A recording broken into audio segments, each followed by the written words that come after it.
All right. Here we go. Next installment, let's talk about storage and retrieval. So we talked about encoding. Well, how we get the information into our brains. Well, let's talk about how do we keep it there and then actually make it useful. Okay, so the first thing we want to look at are these explicit memories, right? Explicit memories or declarative memories. These are stored as facts or episodes of your life that come from purposeful thought and attention. Okay, so whether this be information that you're learning, say in AP psychology, or experiences you've had with your family or holiday events, things like that. Okay, through here, you're going to be looking at the hippocampus as the control center for these memories. Well, be aware the hippocampus itself is not storing any of these memories. It is more like the director channeling where this information should go to be stored, depending on what information is coming in. Okay. On the other side, we've got implicit memories. Okay. These are also, again, non-declarative memories, okay, and they're stored as skills or conditioned knowledge. So we just talked about learning with both classical and operant conditioning. Well, this is kind of where that plays in. Okay, the cerebellum is in charge of the conditioned associations. You can see that there at the hindbrain in the back. And then you've got the basal ganglia, which is primarily in charge of the motor skill and procedural memories. There's a really cool chart here that kind of lays out. You see the declarative memories on the left, where those light up in the brain, okay? And then you see the non-declarative areas between the procedural habits and your basal ganglia, your priming on the outsides of the neocortex, your classical conditioning in the amygdala and the cerebellum, and then your habituation, right, which is going to run through a little bit more of your reflex pathways. Okay. Here we are, using pictures, kind of the same graph, but now helping put sense to it. So your declarative stuff, your facts, okay, and your episodes, okay. Then you've got your non-declarative, your procedural skills, your sports, your music, your conditioning in the cerebellum, your emotional fight or flight or freeze reactions in the amygdala, and the priming in the neocortex. Then another fun thing to look at is emotional memory, right?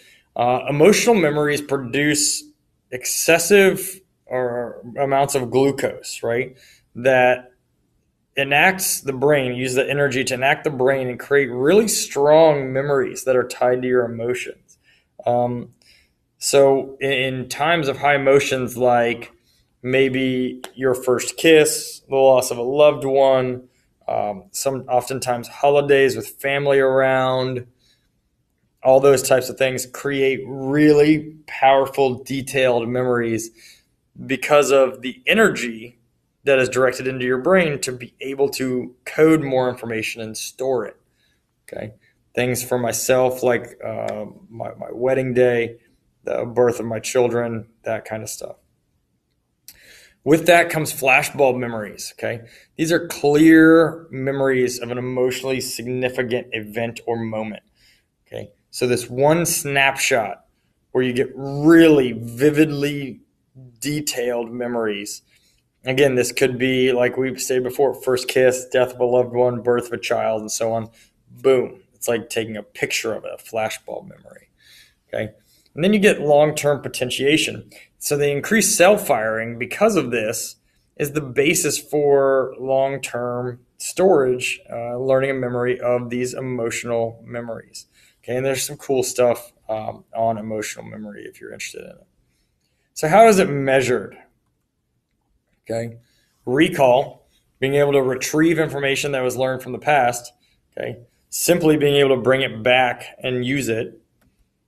Okay. Those are your typical fill in the blank questions. Okay. We're making this correlation to school, if you will. Recognition, identifying items previously learned, right? That could be faces, places, right? These are your multiple choice questions. Okay. Relearning, okay. Learning information more rapidly the second time. Okay. This is studying for your exam. The more different ways that you address it and identify it, code it, the stronger it becomes. Okay, so that's how we measure most of this. And you can see the electrical activity in the brain there on the right in the different pictures of where in the brain, where in the regions is this stuff happening. So some retrieval cues. Okay, so take a second. In class, we'll look at this, but what's up there? Okay, so priming. We talked about that happening in the neocortex.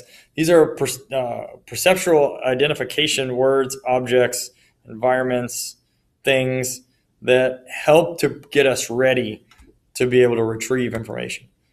Context-dependent memories. Where and how we learn things matters. Okay? Sometimes, if we're in the same environment, we're going to learn it better that way. Okay?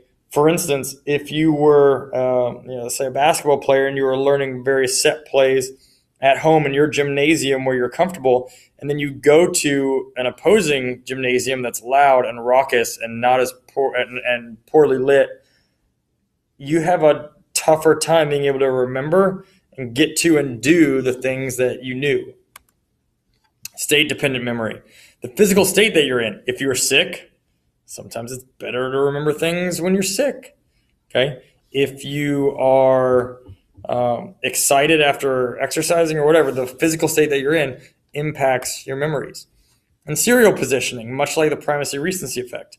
We remember the things first and last better than we do in the middle, unless we're able to code it differently so that we have a stronger association with the stuff that's in the middle. Okay.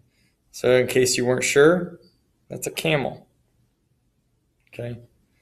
All right. Well, that's it for storage and retrieval.